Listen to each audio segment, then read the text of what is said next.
Assalamualaikum warahmatullahi wabarakatuh. Salam sejahtera, salam sehat untuk kita semua. Semoga teman-teman dalam keadaan baik-baik saja.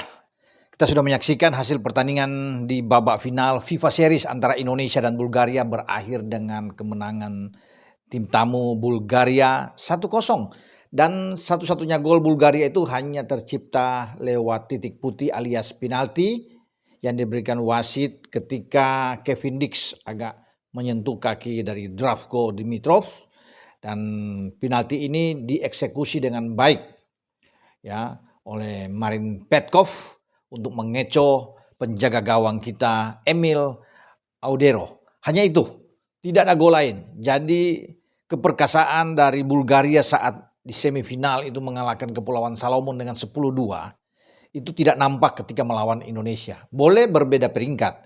Mereka 87, kita di 121 atau sudah naik mungkin 120 ya setelah menang dari Saint Kitts. Tetapi di lapangan ternyata ya teman-teman juga sudah melihat bagaimana kita ikut mendominasi juga permainan, apalagi di babak kedua.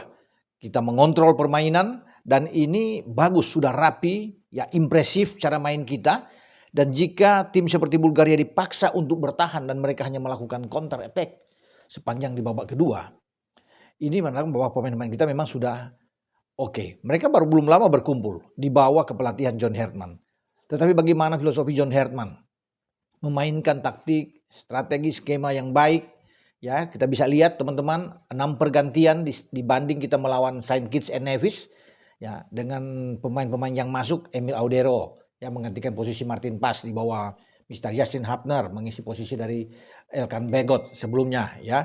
Donitri tidak dimainkan dulu, nanti di babak kedua ada Nathan Chu yang bermain di sana.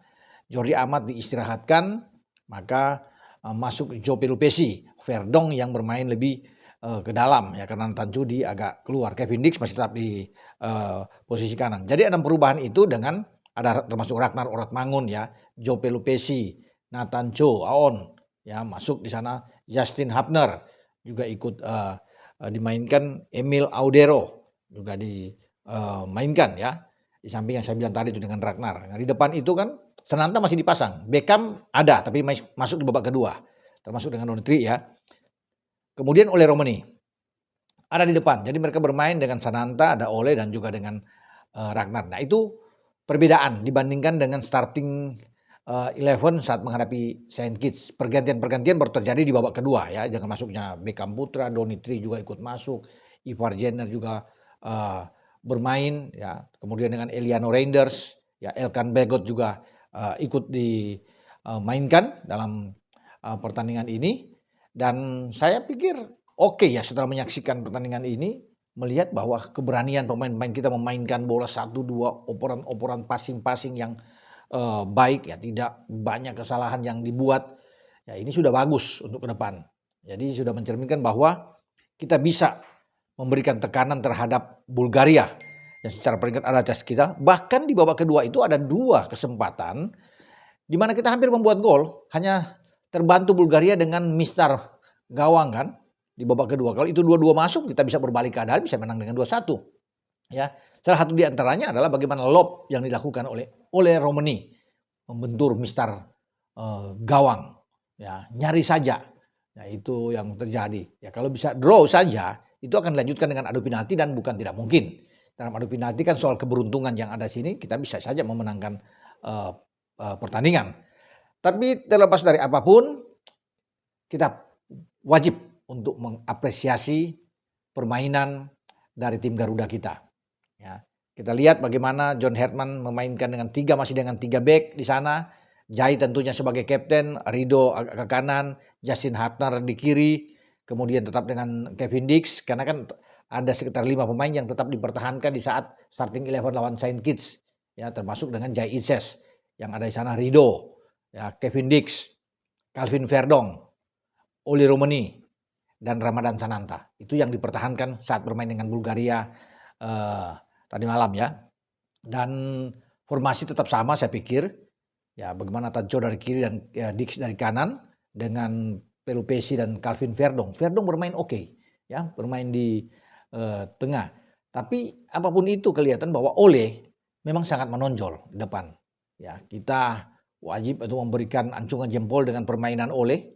Ya, bagaimana pemain ini yang sempat cedera ya, panjang tapi kemudian dia balik di klubnya boleh tidak mendapatkan jam bermain atau menit bermain dia di Oxford, tetapi dia membuktikan bahwa dia memang pemain terbaik di timnas kita untuk urusan di lini serang.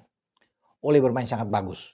Ya, memang ini menjadi perhatian buat PSSI, ya, buat Pak Ketua Umum, Pak Erik, untuk melihat bahwa lini depan kita memang perlu untuk penambahan pemain. Mencari pemain-pemain, ya ada 2 saja seperti Ole itu sudah bagus. Ya, bukan kita merendahkan pemain-pemain lainnya yang ada. Kan ada Ramadan Sananta di kita, ada John Sraven yang baru saja menggantikan posisi dari Mauro Silva yang cedera, ada Hoki. Tetapi memang ya terus terang jujur bahwa Ole masih di atas semua. Makanya perlu untuk dicari, dibidik untuk ke depan. Karena kan masih banyak agenda-agenda sepanjang 2026 ini. Ya, di mana ada FIFA Matchday juga di bulan Juni, ada Piala AFF walaupun mereka tidak akan bermain pemain-pemain abroad yang bermain di luar dan itu akan menjadi kesempatan buat pemain-pemain di lokal kita yang bermain di Liga Super, tapi tetap harus bisa mencari PR bagi kita mencari pemain depan. Kalau Ole cedera kan ini kan berbahaya. Kemudian mencari gelandang juga. Gelandang serang perlu. Kelihatan memang tanpa Tom Haye juga memang sulit pemain-pemain kita. Kalau ada Tom Haye tadi, wah ini terorganisasi dengan baik di lini tengah kita. Ya, jadi kita perlu, Tom sudah dimakan usia juga, perlu dicari untuk antisipasi ke depan, mencari pemain-pemain yang bagus. Kalau seperti Doni Tri kan sudah kelihatan bakat-bakat yang oke, Beckham Putra sudah terlihat. Tapi memang perlu ada regenerasi di sini mencari pemain-pemain yang bagus yang ada di lini serang. Sayang juga kita tidak punya Miliano Jonathans yang menjelang FIFA Series juga cedera, dihajar oleh pemain Bulgaria yang ikut juga ke Jakarta untuk FIFA Series, ya.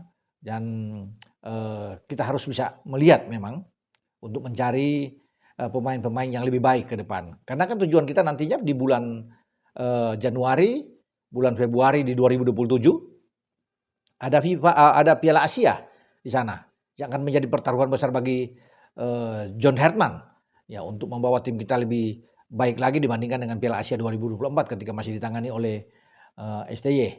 Dan sekali lagi saya memberikan acungan jempol terhadap permainan timnas kita menghadapi Bulgaria.